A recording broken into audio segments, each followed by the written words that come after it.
જય શ્રી કૃષ્ણ. હરે રામ રામ રામ હરે હરે, હરે કૃષ્ણ હરે કૃષ્ણ હરે હરે. શું કરો છો? જપ.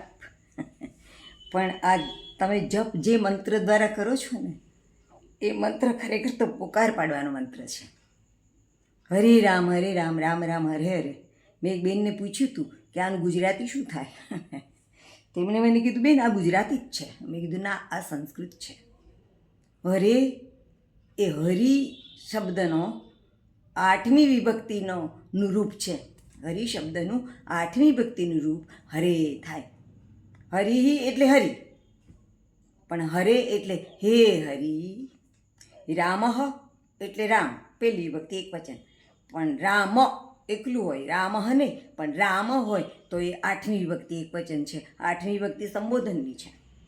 તો હરે એટલે હે હરિ, અને રામ એટલે હે રામ, કૃષ્ણ એટલે હે કૃષ્ણ, રાઘવ એટલે હે રાઘવ. વિસર્ગ લાગેલો હોય તો એ પહેલી વિભક્તિ કહેવાય, પણ ન લાગેલો હોય તો એ 8મી વિભક્તિ કહેવાય.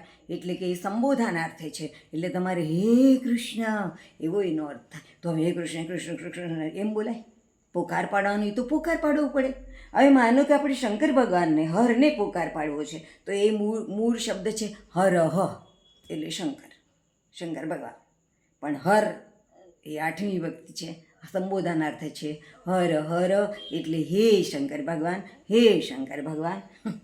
એવું છે. અને હરિ એટલે આપણે વિષ્ણુની વાત કરીએ છીએ કે રામ અને કૃષ્ણની વાત કરીએ છીએ, તો હરે એટલે હે હરિ એવો અર્થ થાય.